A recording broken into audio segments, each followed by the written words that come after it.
बहुत से एक्सपर्ट से हम कल से बात कर रहे हैं और एक इंडिकेशन जो कई एक्सपर्ट्स दे रहे हैं वो वाला है जो आप भी दे रहे हैं सर, कि ऐसा टेक्निकल ग्लिच से नहीं संभव है, कुछ इसमें क्या कुछ और घटित हुआ है जिसकी जांच होनी चाहिए। मैं एक बार एसीपी वेदभूषण के पास जा रही हूँ और एसीपी वेदभूषण से इसलिए सवाल पूछ रही हूँ क्योंकि आज जब डीवीआर लेकर गए हैं कौंडली अक्षय, आप भी सुनिए क्योंकि ये वेदभूषण साहब बेहतर बताएंगे। एटीएस की टीम डीवीआर लेकर गई है, जो एंटी टेररिज्म जो स्क्वाड है वो डीवीआर को अपने साथ लेकर गई है। अब मैं एसीपी भूषण आपसे पूछना चाहती हूँ, एटीएस का इन्वॉल्वमेंट क्या बताता है? देखिए सुचरिता, जो अभी रमेश जो सोल विटनेस हैं या स्टार विटनेस जिनको कहते हैं, वो केवल एक जिंदा इंसान है जो कोर्ट के अंदर पुलिस को, एटीएस को, जो भी इन्वेस्टिगेटिंग एजेंसीज हैं उन तमाम को वो तमाम चीज़ें डिटेल में बता सकते हैं। जीता जाता एक आदमी है जो तमाम चीज़ों को बताएगा, कैसे फ्लाइट उड़ी और कितनी देर में अंदर की क्या स्थिति थी। हालांकि उसके तमाम फोटो, वीडियो, स्केचेस तमाम सोशल मीडिया में भरे पड़े हैं, परंतु जो एक आई विटनेस है उसको तमाम कोर्ट्स मानती हैं, तमाम चीज़ें मानती हैं। क्योंकि ये एक स्पेशलाइज्ड तरह की इन्वेस्टिगेशन है। आम थाने की पुलिस, सीबीआई, एनआईए, इस तरह की इन्वेस्टिगेशन रेयर कॉम्बिनेशन होता है। तो इसके अंदर इंटरनेशनल सिविल एविएशन ऑर्गेनाइजेशन और तमाम जो एजेंसीज हैं, चाहे वो बोइंग से रिलेटेड हों, एआई से रिलेटेड हों, तमाम अपने अपने लेवल पर जांच कर रही हैं कि व्हाट वेंट रॉन्ग और इसके अंदर क्या culpable homicide not amounting to murder का एक मुकदमा पुलिस आमतौर पर इस तरह के मामले में दर्ज करती है। उसमें कानूनी तौर पर यह तय किया जाता है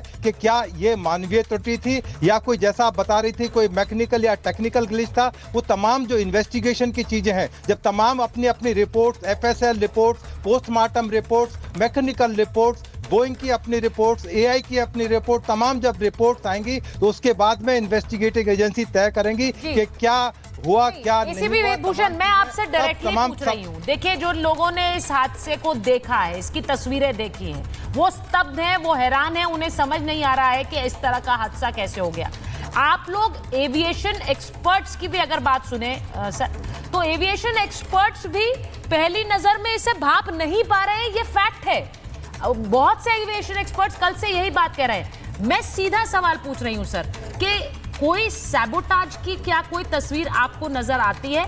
मैं ये नहीं कह रही हूं ये सैबोटाज, लेकिन मैं ये पूछना चाह रही हूं क्योंकि ये देश पूछ रहा है, लोगों के मन में सवाल है, लोग आपस में ये बात कर रहे हैं, इसीलिए पूछ रही हूं आपसे स्क्वाड्रन अक्षय। हाँ, तो इसलिए मैं आ रही हूं वेदभूषण जी, बुलाया गया कि हाँ स्क्वाड्रन अक्षय। देखिए, वेदभूषण जी बिल्कुल सही कह रहे हैं। Actually just adding on to his statement, मैंने बहुत सारे और भी एविएशन एक्सपर्ट्स और सीनियर पायलट से बात करी है, डीजीसीए से भी कुछ लोगों से बात करी है। वो सब यही कह रहे हैं कि इस समय में जो करंट वर्ल्ड सिचुएशन है, हम किसी भी ऐसी सिचुएशन को रूल आउट नहीं कर सकते।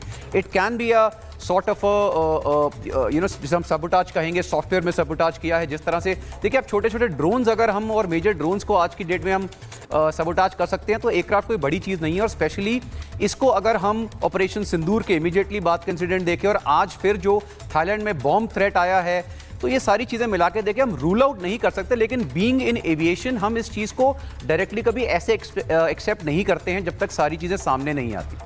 आप बिल्कुल सही कह रहे हैं। आपने बिल्कुल सही कहा है कि हम भी कोई we are not jumping the gun, क्योंकि हमें ये बहुत संवेदनशील मामला है, इस पर हम कोई आगे चलकर ये नहीं कहना चाहते कि ये हुआ है या फिर ये इस तरह का कोई सैबोटाज था। लेकिन एटीएस की जो एंट्री हुई है, और जरा चेतन उसे चलाइए स्क्रीन पर, मैं इसलिए चाह रही हूं क्योंकि डीवीआर को एटीएस को लेकर जाना, एटीएस क्यों लेकर गई है डीवीआर को?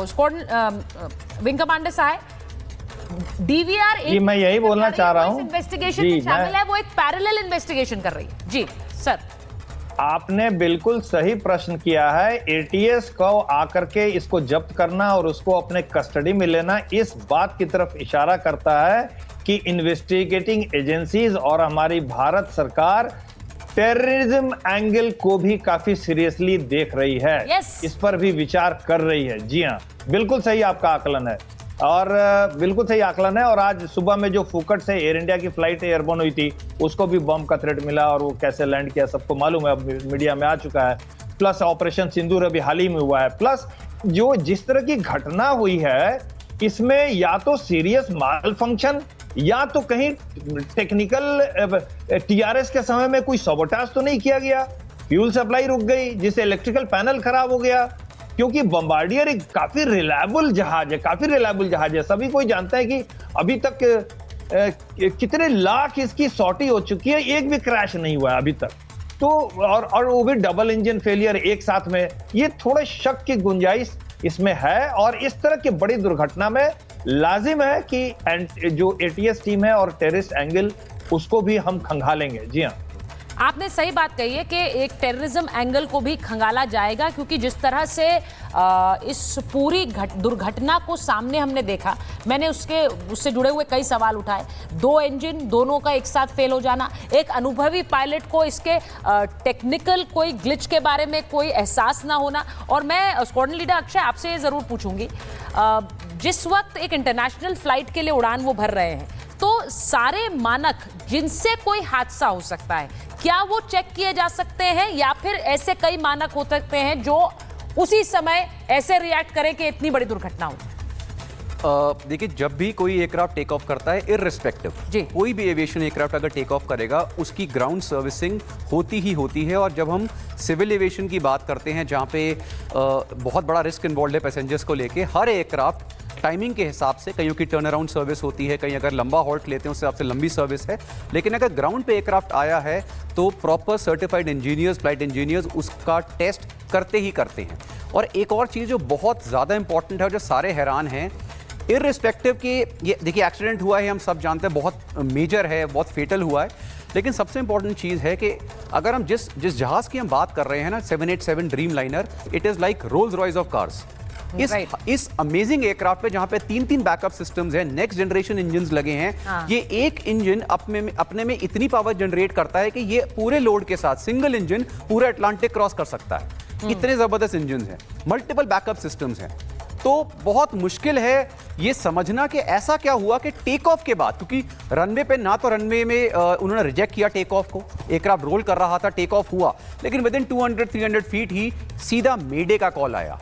यहाँ पर बहुत सारे जो सवाल और प्रश्न है वो आते हैं। ऑफ कोर्स वो चीज़ें क्लियर होंगे। हम अपनी स्पेकुलेशन लगा रहे हैं, पावर फेलियर है, जैसा जो लोन सर्वाइवर है उन्होंने भी बताया कि पावर फेलियर हुआ है। क्या उसकी वजह से जो व्हील्स अप नहीं हो पाए, उसकी वजह से थ्रस्ट जनरेट नहीं हो पाया, डाई डाउन हो गए इंजन्स, क्योंकि पूरा एयरक्राफ्ट कंट्रोल डिसेंट में नीचे गया है, कोई बैंक नहीं है। जो पायलट है उनके अपने एक्सपीरियंस से पूरी कोशिश करी है। He is a legendary pilot, we should not forget this. वो खुद ट्रेनर ऑन टाइप है, 8000 प्लस घंटे उन्होंने अपना सारा एक्सपीरियंस लगाया होगा to do whatever he can, इसमें कोई डाउट नहीं।